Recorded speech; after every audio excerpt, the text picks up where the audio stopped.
اگر انہوں نے مجھے میرے باپ کے حوالے کر دیا تو وہ مجھے بڈھے سے بیاہ دے گا. میں آپ لوگوں کے آگے ہاتھ جوڑتی ہوں.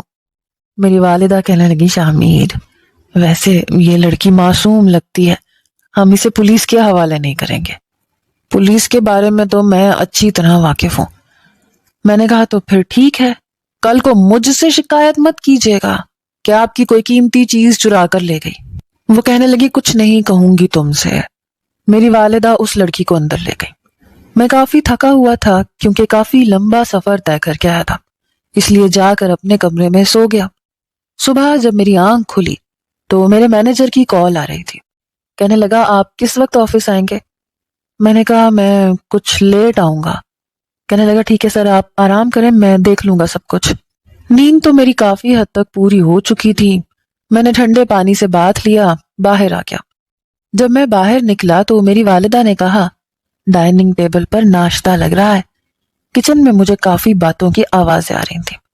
شروع سے میں اور میری والدہ اکیلے رہتے تھے, اس لیے گھر میں کافی خاموشی رہتی تھی اور میں ڈسپلن کا بہت عادی تھا. خامخواہ کا شور شرابہ مجھے بالکل پسند نہیں تھا. میں نے کہا اماں یہ کچن میں اتنا شور کیوں ہو رہا ہے؟ میری والدہ کہنے لگی بیٹا فریشہ ناشتہ بنا رہی ہے. میں نے کہا کون فریشہ؟ کہنے لگی وہ لڑکی جو کل رات کو تمہارے ساتھ آئی تھی. کہنے لگی بڑی اچھی لڑکی ہے, اس نے کچن سنبھال لیا.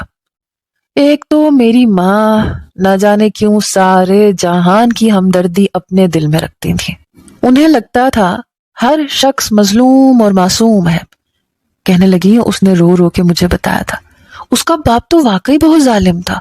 اچھا کیا اس لڑکی نے گھر سے بھاگ گئی, ورنہ وہ بڈھا تو شاید اسے بیچ دیتا. میں نے ایک گہری سانس لی. میری ماں دوپٹے کے کنارے سے اپنے آنسو صاف کر رہی تھی. میں نے کہا اماں بس بھی کر دیں, دوسروں کی خاطر رونا, اس لڑکی کو اچھی طرح سے سمجھا دیں. ایک تو ہمیں صفائی بہت زیادہ پسند ہے, دوسرا چپ چاپ کام کرے. اتنا شور شرابہ میں اپنے گھر میں برداشت نہیں کروں گا. وہ کہنے لگی اچھا سمجھا دوں گی میں. کہنے لگی تم آفس نہیں جا رہے؟ میں نے کہا کچھ لیٹ جاؤں گا. کچھ دیر میں اپنی والدہ سے باتیں کرتا رہا. اس لڑکی نے ناشتہ ٹیبل پر لگایا تو وہ سادے سے لباس میں ملبوس تھی. شاید میری والدہ نے اسے اپنے کپڑے دیے تھے کیونکہ وہ کپڑے اس پر کافی ڈھیلے ڈھالے تھے. وہ لڑکی سارا ناشتہ رکھ کر واپس کچن میں جانے لگی تو میری والدہ کہنے لگی کہ تم کہاں جا رہی ہو, آؤ ہمارے ساتھ بیٹھ کر ناشتہ کرو. یہ سن کر مجھے اماں پر غصہ آیا تھا. کیا ضرورت تھی انہیں ایک ملازمہ کو اتنا سر چڑھانے کی؟ میں نے کہا اماں جہاں باقی ملازمین ناشتہ کر رہے ہیں یہ بھی وہیں ناشتہ کر لے گی. میری والدہ کہنے لگی کہ میں نے تو اسے اپنی بیٹی بنا لیا, آؤ فریشہ میرے پاس آ کر بیٹھو. مجھے اپنی والدہ کی مہربانیاں شروع سے اچھی نہیں لگتی تھی کیونکہ میں جانتا تھا اس کا بہت نقصان ہے. میری والدہ اسی وجہ سے بہت دھوکے کھا چکی تھی. کچھ ہی دیر بعد میں آفس چلا گیا. شام کو جب میں واپس آیا تو وہ لڑکی میری ماں کے ساتھ صوفے پر بیٹھی تھی اور صوفے پر بھی آلتی پالتی مارے بیٹھی تھی. یہ دیکھ کر مجھے بڑا غصہ آیا. میں نے کہا اماں اس لڑکی کو تمیز نہیں ہے اٹھنے بیٹھنے کی, اور اس کی ہمت کیسے ہوئی صوفے پر بیٹھنے کی؟ اسے زمین پر بیٹھنا چاہیے. پتہ نہیں اماں کو کیا کہانیاں سنا رہی تھی کہ میری ماں بھی ہنسے جا رہی تھی. میں اس لڑکی کو غور سے دیکھنے لگا. بلا شبہ دیکھنے میں وہ خوش شکل تھی. مجھے اسے دیکھ کر یہ نہیں لگتا تھا کہ یہ کوئی مظلوم لڑکی ہے. مجھے یہ لڑکی بڑی چال باز اور چالاک قسم کی لگی تھی. اس لیے میں نے سوچا کہ میری ماں تو سدا کی نرم دل خاتون تھی. مجھے ہی اس لڑکی کو اس کی اوقات میں رکھنا چاہیے. جیسے ہی لاؤنج میں اپنی والدہ کی طرف بڑھا مجھے دیکھ کر اس کی ہنسی کو بریک لگی. میں نے اسے غور سے دیکھا تو اس نے جلدی سے اپنے پاؤں زمین پر رکھ لیا. میں نے کہا اٹھو یہاں سے, میرے لیے ایک گلاس ٹھنڈا پانی لے کر آؤ. وہ فوراً سے کچن میں چلی گئی. میری والدہ کہنے لگی یہ تم کس طرح سے بات کرتے ہو, بات تو آرام سے کر لیا کرو. میں نے کہا میں بالکل ٹھیک لہجے میں بات کرتا ہوں. میری بھولی ماں ملازمین کو ان کی حیثیت میں رکھنا چاہیے ورنہ کل کو وہ مالک بننے کے خواب دیکھنے لگتے ہیں. آپ کیوں اس لڑکی کو سر پر چڑھا رہی ہیں؟ آج تک کبھی مجھے دیکھا ہے یوں صوفے پر آلتی پالتی مارے بیٹھے؟ اس لڑکی کو بیٹھنے کی بھی تمیز نہیں ہے. میں نے صوفے کو جھاڑا اور بیٹھ گیا. کہنے لگی یہ کیا تم ہر وقت سوٹڈ بوٹڈ اکڑے رہتے ہو, ارے کبھی نارمل لائف بھی جی لیا کرو. مجھے تو فریشہ کی عادت بہت اچھی لگی, سادہ مزاج ہے, بناوٹی نہیں ہے؟ میں نے کہا غریب ایسے ہی ہوتے ہیں کیونکہ ان کے پاس بناوٹ دکھانے کے لیے کچھ ہوتا نہیں ہے۔ بہرحال جلدی کھانا لگوائیں، مجھے بھوک لگ رہی ہے۔ میری والدہ کچن میں چلی گئی اور وہ لڑکی میرے لیے پانی لے کر آ گئی۔ میں نے پانی پیا۔ میں نے کہا دیکھو تم یہ مت بھولو کہ تم اس گھر میں کس حیثیت سے آئی ہو۔ کہنے لگی مجھے معلوم ہے اپنی حیثیت، آپ بے فکر رہیں، میں اپنی حیثیت کے اندر ہی رہوں گی۔ میں نے کہا چلو جاؤ جا کر ڈائننگ ٹیبل پر کھانا لگاؤ۔ وہ فوراً سے کچن میں چلی گئی۔ میں نے سوچا کہ کھانا کھانے سے پہلے مجھے فریش ہو جانا چاہیے۔ میں اپنے کمرے میں گیا۔ کمرہ صاف ستھرا تھا۔ میں نے اپنی الماری کا نقشہ دیکھا تو مجھے غصہ آنے لگا۔ سب چیزیں الٹ پلٹ تھیں۔ جہاں میں نے شرٹ رکھی تھی وہاں مجھے ٹائی اور موزے نظر آ رہے تھے، جہاں موزے اور ٹائی ہونے چاہیے تھے وہاں پر مجھے پینٹوں کی کتاریں نظر آ رہی تھیں جو کہ میں نے اپنے وارڈروب میں ہینگر کیے ہوئے تھے۔ جب میں نے وارڈروب کھولا تو اس میں خالی کوٹ ٹنگے ہوئے تھے۔ مجھے بے ترتیبی بالکل پسند نہیں تھی۔ میں جس طرح سے اپنی سیٹنگ کرتا تھا میں چاہتا تھا ویسے ہی رہے، اس میں کوئی بھی بدلاؤ مجھے برداشت نہیں ہوتا تھا۔ میں نے ملازم کو آواز دی، وہ میرے کمرے میں آ گیا۔ میں نے کہا یہ میری الماری کا نقشہ کس نے بدلا؟ کہنے لگا وہ صاحب جی وہ نئی ملازمہ بی بی جی سے کہہ رہی تھی کہ الماری بہت خراب ہو رہی ہے، میں اسے ٹھیک کر دیتی ہوں۔ میں نے کہا اس لڑکی کی اتنی ہمت، وہ میرے کمرے میں آئی تو آئی کیسے؟ کس نے اجازت دی اسے میرے کمرے میں آنے کی؟ جاؤ بلا کر لاؤ اسے۔ میں تو حیران تھا کہ میری ماں نے پرانے ملازمین جو ہمارے قابل بھروسہ تھے انہیں چھوڑ کر اس نئی ملازمہ کو کمروں کی صفائی دے دی، بلکہ الماری تک گھسنے کی اجازت دے دی۔ میں بے حد غصے میں تھا جب وہ کمرے میں آئی۔ کہنے لگی جی کہیے۔ میں نے کہا ادھر آؤ ذرا۔ وہ خرامہ قدم اٹھاتی میرے پاس آ گئی۔ میں نے کہا تم ہوتی کون ہو میری الماری میں گھسنے والی؟ یہ کیا کیا ہے تم نے؟ ترتیب کیوں چینج کی ہے؟ کہنے لگی مجھے ٹھیک نہیں لگ رہا تھا، دیکھیں نا میں نے تو سب کچھ الگ الگ کر کے رکھ دیا۔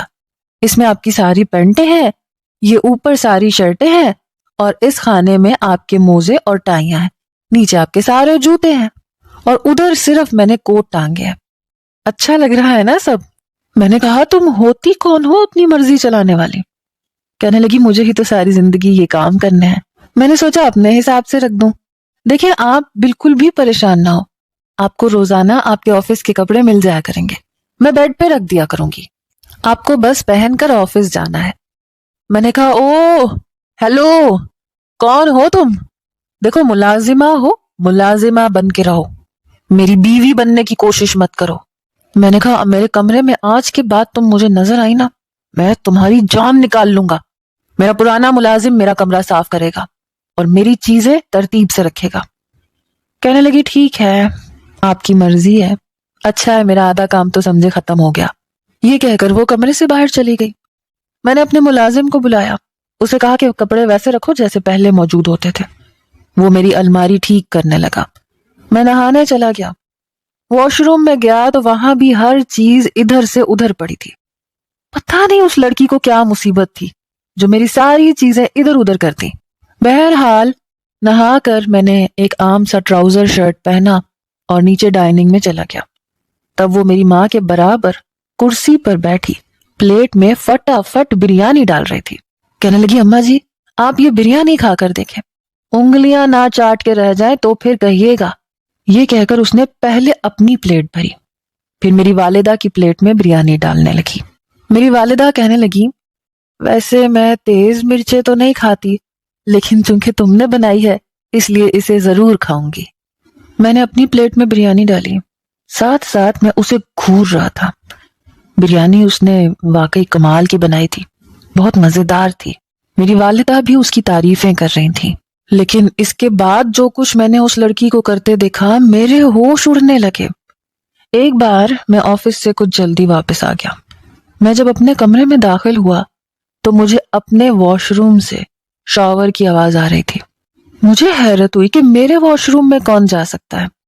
میں وہیں بیڈ پر بیٹھ گیا۔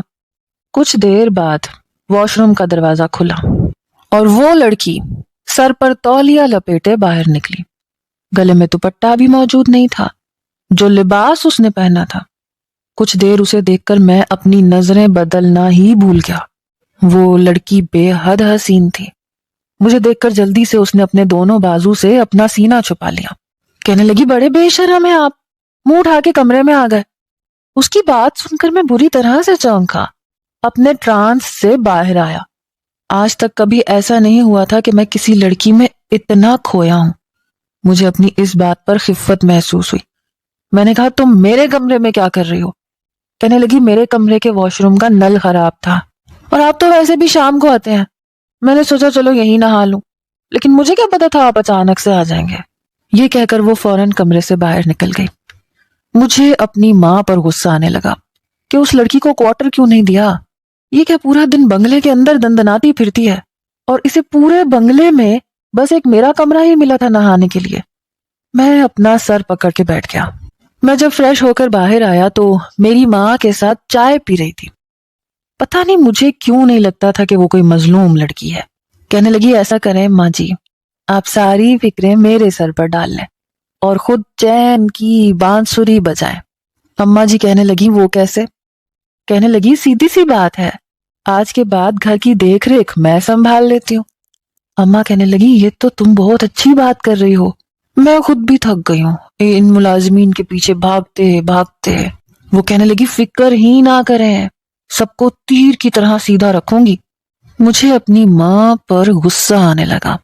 بھلا ایسا بھی کیا ملازمہ پر بھروسہ کہ اسے اپنی جگہ دے دی؟ اس سے پہلے کہ میں اپنی والدہ سے کچھ کہتا، میری والدہ نے مجھے ٹوک دیا، تم گھر کے معاملات میں دخل اندازی مت کرنا، مجھے پتا ہے کس کو کیسے رکھنا ہے۔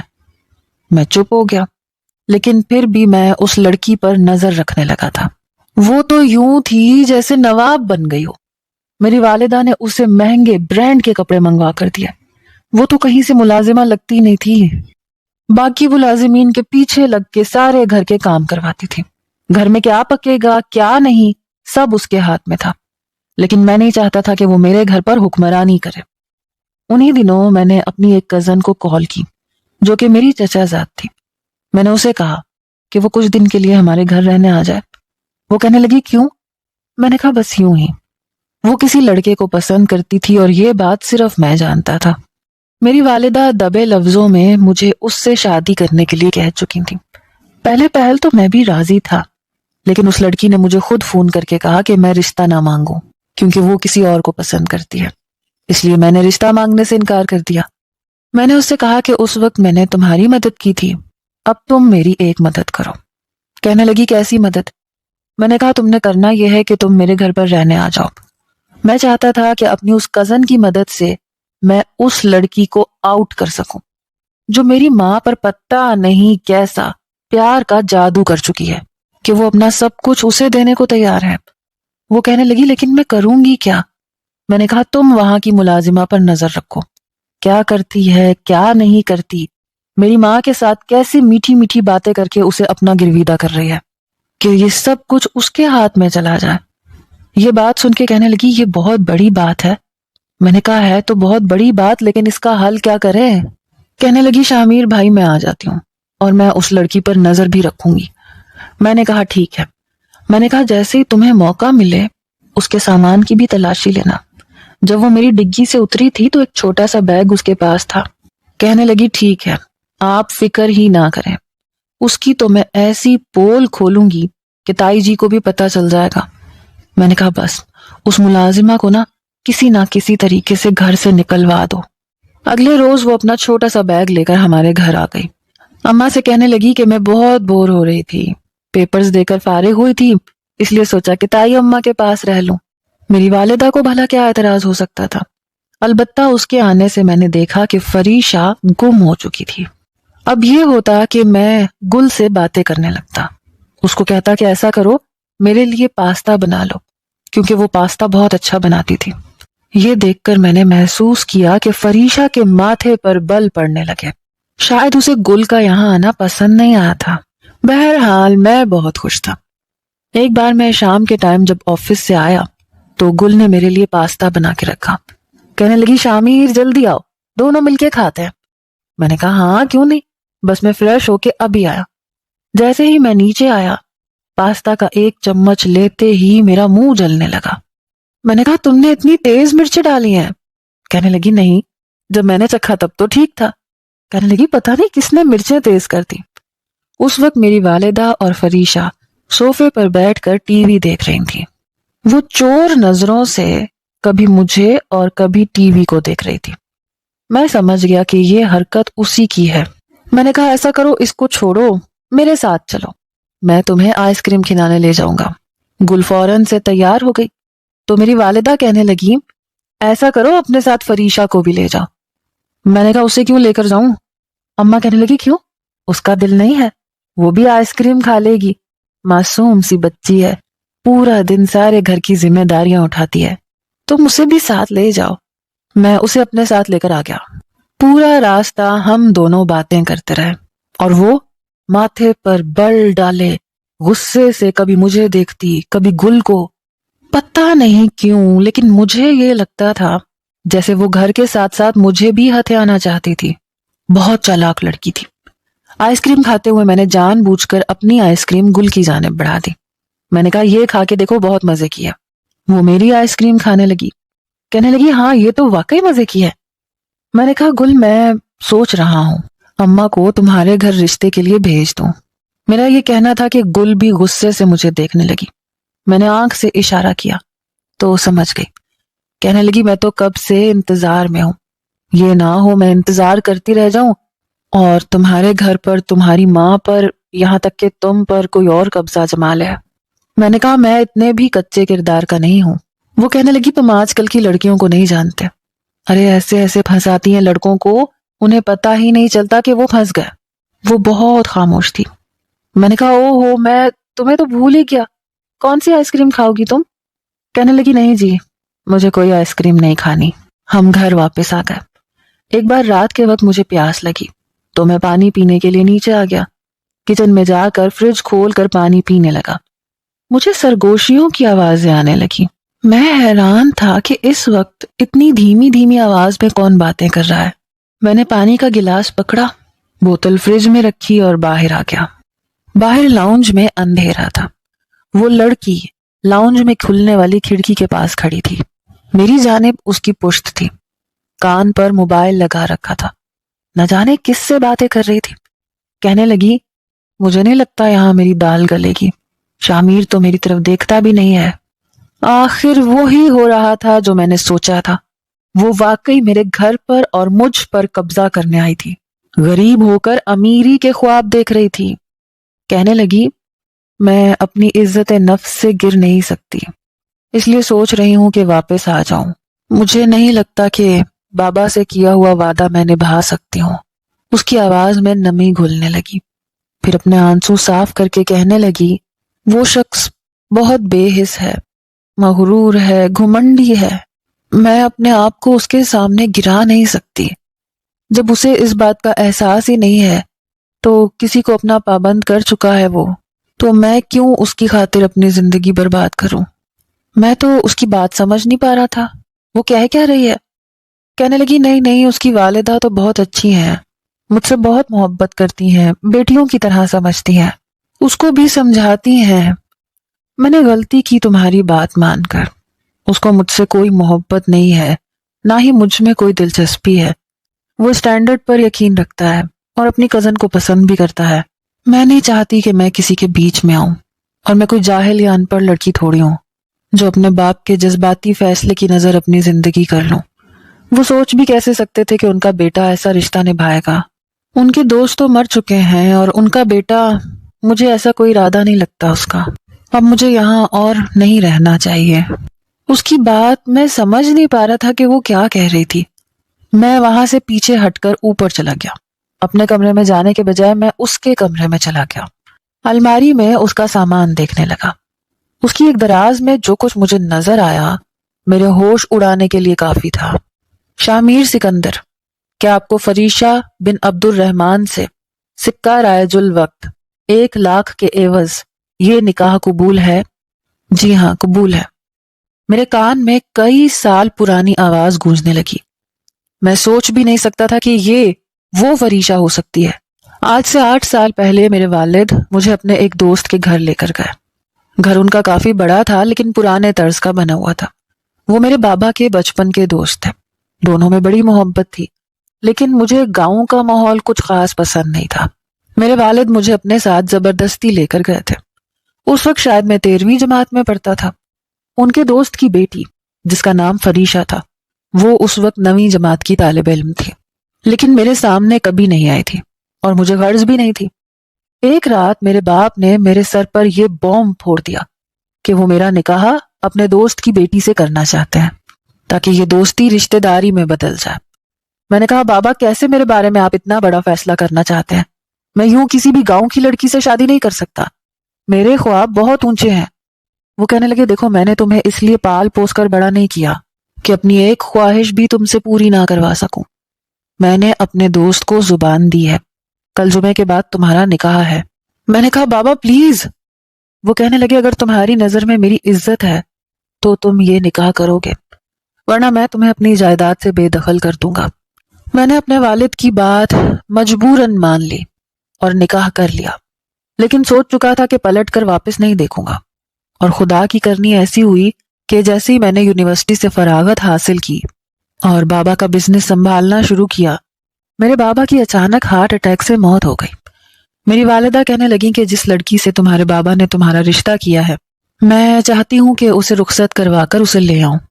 میں نے کہا ہرگز بھی نہیں، میں کسی گاؤں کی لڑکی سے کبھی بھی شادی نہیں کروں گا۔ مجھے اپنے دوستوں میں، اپنے حلقہ احباب میں اپنا مذاق نہیں بنوانا۔ میری والدہ کہنے لگی تم کیسی باتیں کر رہے ہو، وہ تمہارے نکاح میں ہے۔ میں نے کہا بھاڑ میں جائے بیٹھی رہے، میں اپنی شادی اپنی مرضی سے کروں گا۔ میری والدہ نے اس کے والد کو انکار کر دیا اور یہ بھی کہا کہ جب وہ چاہیں شامیر ان کی بیٹی کو طلاق دے دے گا، لیکن یہ خبر شاید فریشا کے والد سے برداشت نہیں ہوئی اور وہ انتقال کر چکے تھے۔ میری والدہ نے اس کے بعد مجھے بہت کہا کہ میں اس لڑکی کو اپنا لوں، لیکن میری نا ہاں میں نہیں بدلی۔ اب میں نکاح نامہ دیکھ چکا تھا۔ وہ یہاں پر اچانک سے نہیں آئی تھی بلکہ پلان کر کے آئی تھی، اور مجھے یہ لگتا تھا کہ جیسے میری والدہ بھی اس کے پلان میں شامل تھی۔ لڑکی خوبصورت تھی، لب و لہجے سے لگتا تھا کہ گاؤں کی پڑھی لکھی ہوئی تھی، میرا دل جیتنے آئی تھی، لیکن شاید اپنے آپ کو میرے سامنے گرانا اسے پسند نہیں تھا کہ وہ اوچی حرکتیں کرتی، اس لیے واپس لوٹ کر جانا چاہتی تھی۔ میں پوری رات فریشا کے بارے میں سوچتا رہا۔ اچھی خاصی خوش شکل تھی، برانڈڈ کپڑوں میں کہیں سے بھی ملازمہ نہیں لگتی تھی، نہ ہی گاؤں والی۔ میری والدہ کی دوستوں کے سامنے وہ بڑے آرام سے، بڑی بااعتمادی سے ملتی جلتی تھی، باتیں کرتی تھی اور اکثر انگریزی کے لفظ بھی استعمال کر جاتی تھی، لیکن میں نے پہلے کبھی نوٹ ہی نہیں کیا تھا کیونکہ میں نے کبھی اسے اس نظر سے دیکھا ہی نہیں تھا۔ کھانا بھی اچھا بناتی تھی، میرے گھر کو مکمل طور پر سنبھال بھی چکی تھی۔ کہیں نہ کہیں تو میں بھی اسے دیکھ کر اپنی نظریں ہٹانا بھول جاتا تھا، لیکن خود کو سرزنش اس لیے کیا کہ گھر کی ملازمہ کے ساتھ اس طرح کی حرکتیں کرنا مناسب نہیں۔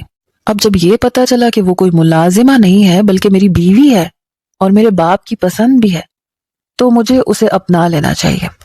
صبح جب میں آفس کے لیے تیار ہو کر اپنی والدہ کے پاس آیا تو وہ اپنے آنسو صاف کر رہی تھی۔ میں نے کہا آپ کو کیا ہوا؟ کہنے لگی فریشا واپس جا رہی ہے۔ میں نے کہا کیوں جا رہی ہے؟ کہنے لگی بس مرضی اس کی۔ میں نے کہا آپ کے کہنے پر رکے گی نہیں؟ کہنے لگی نہیں، صبح سے اس کی منت سماجت کر کر کے تھک گئی کہ بیٹا اپنا عادی بنا کے مجھے کہاں جا رہی ہو؟ کہتی ہے نہیں میری یہاں کوئی جگہ نہیں ہے۔ پھر کہنے لگی شامیر تم تو پہلے گل کے لیے انکار کر چکے تھے، کیا تم گل سے شادی کرنا چاہتے ہو؟ میں نے کہا نہیں اماں، گل سے کیوں شادی کرنے لگا؟ وہ کہنے لگی پھر گل سے ایسے کیوں کہہ رہے تھے؟ میں نے کہا اسے مذاق میں کہہ رہا تھا۔ میں نے کہا اماں میں جانتا ہوں فریشا کون ہے۔ میری بات سن کر میری ماں مجھے حیرت سے دیکھنے لگی، کہنے لگی کیا مطلب؟ میں نے کہا یہ وہی لڑکی ہے نا جس سے بابا نے میرا نکاح کیا تھا، اور آپ یہ جانتی تھی نا؟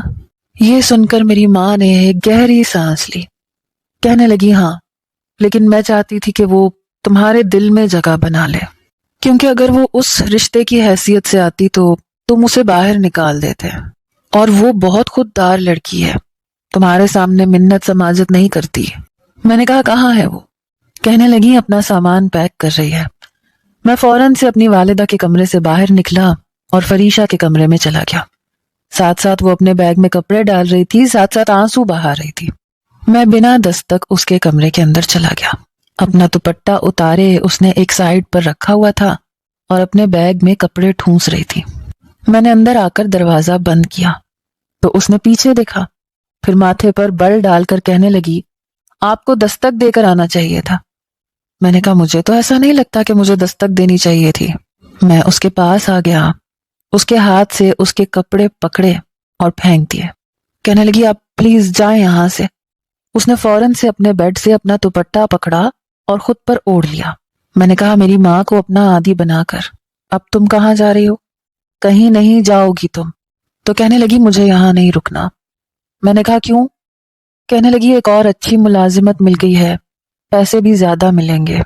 میں نے کہا لیکن میں تو تمہیں ایسی کوئی اجازت نہیں دے سکتا، میری بیوی ہوتے ہوئے تم کس گھر میں ملازمت کرو؟ یہ سن کر اس نے مجھے حیرت سے دیکھا۔ میں مسکرانے لگا۔ میں نے کہا بس یہ بات چھپا رہی تھی مجھ سے؟ نظریں چرانے لگی، کہنے لگی میں زبردستی آپ کی زندگی میں شامل نہیں ہونا چاہتی۔ یقیناً آپ کو آپ کی والدہ نے سچ بتا کر مجبور کیا ہوگا کہ آپ مجھے اپنا لیں۔ میں نے کہا نہیں، اصل میں میری نیت تم پر خراب ہو گئی۔ بار بار دل کو سمجھاتا رہا کہ نہیں مجھے ایسا نہیں کرنا چاہیے، لیکن دل ہے کہ مانتا نہیں۔ پتہ تو بعد میں چلا کہ تم میری بیوی ہو۔ کہنے لگی میں جانتی ہوں آپ کی زندگی میں گل ہے۔ میں نے کہا گل کو میں نے یہاں پر ڈرامہ کرنے کے لیے بلایا تھا، وہ کسی اور کو پسند کرتی ہے، میری زندگی میں کوئی نہیں ہے، بس تم ہو۔ یہ کہہ کر میں نے اس کے دونوں ہاتھ پکڑ لیے۔ میں نے کہا فریشہ پلیز میرا گھر چھوڑ کے مت جاؤ۔ وہ اپنی نظریں چرانے لگی، کہنے لگی میرا ہاتھ تو چھوڑیں۔ میں نے کہا پہلے وعدہ کرو مجھے چھوڑ کر نہیں جاؤ گی؟ کہنے لگی نہیں جاتی۔ میں نے کہا ٹھیک ہے، اب میں اماں سے کہتا ہوں کہ جلدی سے ہماری رخصتی کروا دیں اور بہت بڑا فنکشن کریں۔ یہ کہتے ہوئے میں اسے شرماتے ہوئے کمرے میں چھوڑ گیا تھا۔